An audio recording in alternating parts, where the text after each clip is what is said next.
12 রবিউল আউয়ালে করণীয় এবং বর্জনীয় সম্পর্কে জানতে চাই। রাসূল করিম সাল্লাল্লাহু আলাইহি সাল্লামের জন্মদিন পালন করা সুস্পষ্ট বিদআত।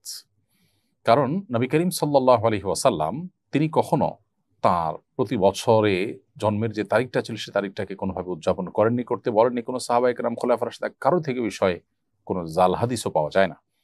অতএব এরকম একটা বিষয়ে একজন মুসলমান যদি নিজের করণীয় মনে করে এরকম বিষয়কে, তাহলে সেক্ষেত্রে সেটি বিদআত হবে, পরিষ্কার বিদআত হবে, তাতে কোনো সন্দেহ নেই।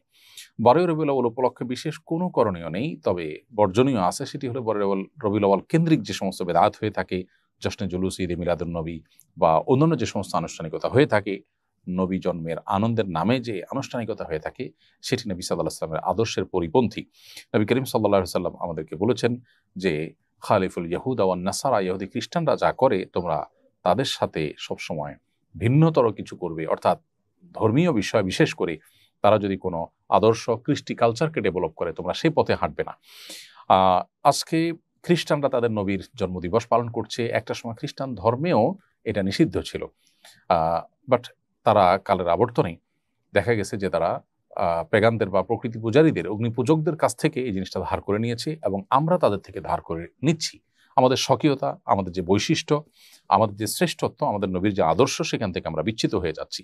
একজন মুসলিম গড্ডালিকায় বা স্রোতে তিনি গা ভাসাবেন না, তিনি কোরআন এবং সুন্নাহর প্রতি অনুসরণ করে চলবেন। অতএব আমাদেরকে নবী সাল্লাল্লাহু আলাইহি ওয়াসাল্লামের জন্মদিবস কেন্দ্রিক কোনো আনুষ্ঠানিকতায় আমাদের অংশগ্রহণ করা জায়েজ নয়। তাছাড়া 12 রবিউল আউয়াল এই দিনটিতে নবী সাল্লাল্লাহু আলাইহি ওয়াসাল্লামের জন্ম হয়েছে কিনা সেটা নিয়ে ইতিহাসবিদদের মধ্যে নানাবিধ মত আছে।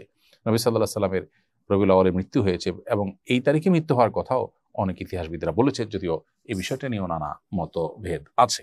তাদের কাছে, সাহাবীদের কাছে আসলে এই দিবসগুলোর উদযাপন খুব একটা গুরুত্বপূর্ণ বিষয় ছিল না বলেই এই তারিখ সংরক্ষণ করার পরে তাদের এত বেশি গুরুত্ব আরোপ তারা করতেন না।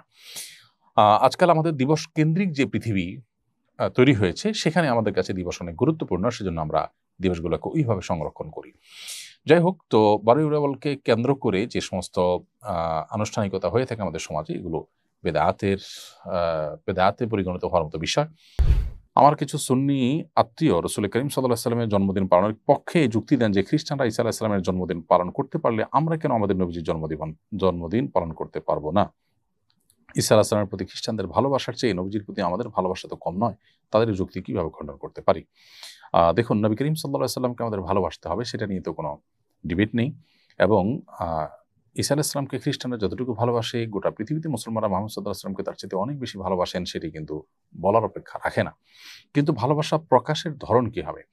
খ্রিস্টানরা ঈসা আলাইহিস সালামের প্রতি ভালোবাসা প্রকাশের যে ধরন বা ক্রাইটেরিয়া তারা ঠিক করেছে, ঠিক সেটাকে অনুসরণ করে আমাদেরকে যদি ভালোবাসতে হয়, তাহলে সেটা তো খ্রিস্টানদের অনুসরণই হলো।